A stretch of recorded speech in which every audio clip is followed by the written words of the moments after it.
Hello, everyone. Welcome to day 32 of our Power Reading the Bible. Today we read from the second book of Chronicles 18 to chapters 31. This reading takes us into the death of King Ahaziah and how his mother, after he died and wanting to take the throne, began to kill. She went on a killing spree, killing all the royal heirs. Now, this is very, should I say, tragic, and should I say evil, because these royal heirs that she was killing were our own grandchildren. So her son, she had just gotten the report that her son had died, and then she goes on a killing spree, like a ruthless ambition to take over the throne. So she wipes out all the royal heirs. And in doing that, God allowed Jehoshaphat. Jehoshaphat is Ahaziah's sister, to carry one of Ahaziah's son, who was Joash, and hide him. She hid him in the temple for 6 years with her husband. Her husband was the chief priest. His name was Jehoiada. I hope I pronounced that name well, Jehoiada. And this single act of bravery ensured that there was still someone in the lineage of the Davidic line to not be cut off totally, because our plan had been to wipe out everyone in that lineage, and it doesn't make sense to me. Everyone. Anyway, along the line, when Joash turned 7, Jehoiada decided, you know what, we need to take over this throne from Athaliah, who was the wicked queen now, who was ruling. We need to take over this throne from her and make Joash the king. So he gets faithful, should I say, loyalists, and gathers them, gets a lot of praise. They orchestrate, should I say, a divine coup, and they crown Joash the king. They crowned him king. So in the midst of the commotion of hail the king, hail the dad, Athaliah hears, and she runs there to say what's going on, and she sees that they had actually made a grandson, the 7-year-old grandson, king, and she's there shouting treason, treason. Anyway, they execute her and they make Joash king, and it was a time of transformation. So under the mentorship and guardianship of Jehoiada, Joash was a very good king. The scripture says that he did what was right in the eyes of the Lord. Joash rose. He was a good king. And this was where he started to rebuild the temple and reestablish worship. The scripture says that Joash did what was right in the eyes of the Lord all the days of Jehoiada the priest's life. So all the time when Jehoiada was with him, or the chief priest was with him, he did what was right in the eyes of the Lord. So when Jehoiada died, it was said that officials came to see Joash, the king Joash, from Judah, and then he listened to them. He said they counseled him and he listened to them. Then he stopped the building of the temple. So everything just started to go downhill from there. After Jehoiada died, Joash's stability crumbled, and everything just started to go haywire. This was a king who had once loved the things of God. Because he was no more hearing the counsel of his leader, everything just kind of went downhill. So he was no more building the temple, he was no more doing what was right in the eyes of God. And then God sends Zechariah. Zechariah was a son of Jehoiada, and sends him to go warn and caution and tell Joash the verdict or the judgment that was coming to him. Now these people now conspired, and on the king's order, they stoned Zechariah. And Zechariah, while he was dying, was like, God who sees this will actually use this against you. Do you see? And then they stoned him to death.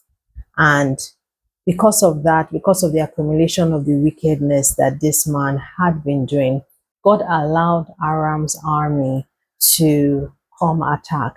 And God did it in such a way because the Aram's army were fewer, way fewer than Joash's army. And God said that he did that, the Bible said that he did that deliberately and allowed Aram's army to prevail over them.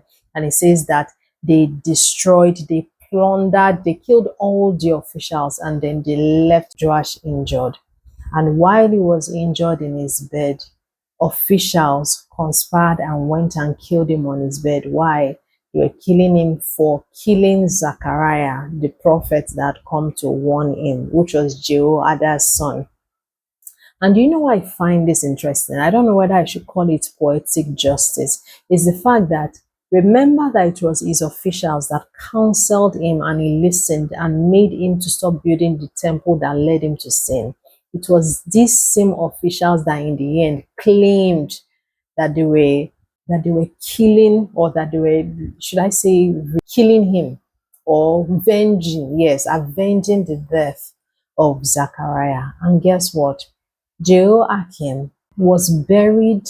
To tell you how the wonderful things he did, it was Jehoiakim, the priest who had been Zechariah's father, was recognized for the good he did in the land, that he was buried in the tombs of the kings. They said because of all the wonderful things and the influence and the great things he did in the nation.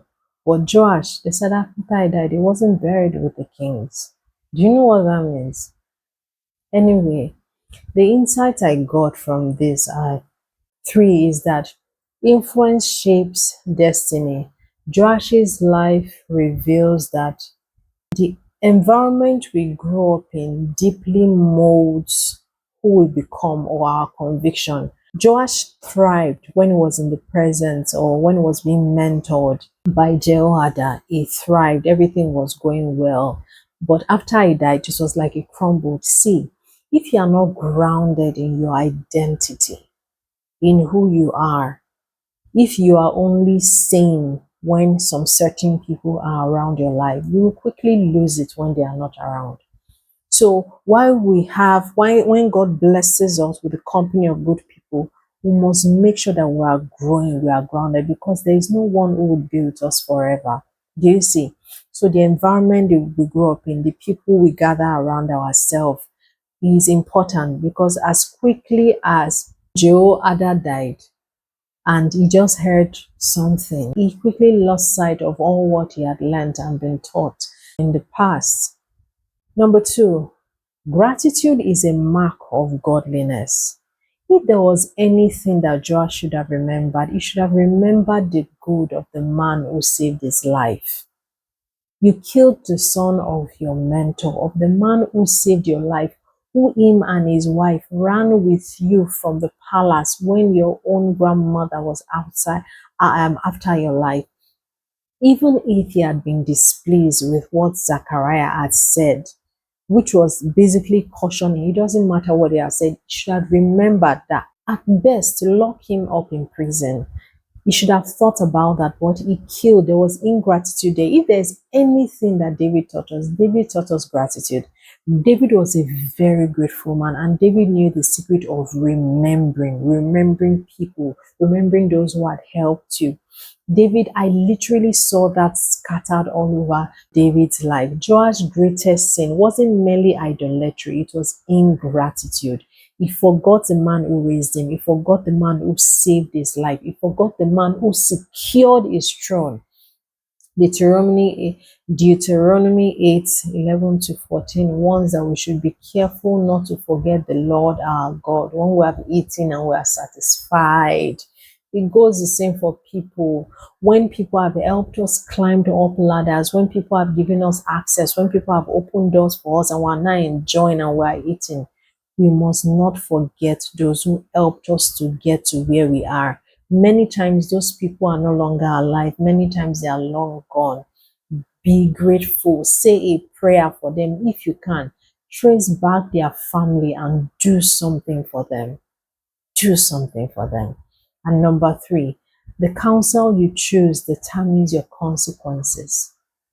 There are many counsel that Joash might have chosen, could have chosen. He listened to the counsel of people who came. They didn't come to visit all this while that Jehoiada was around. Maybe they did, or maybe their influence wasn't so strong then.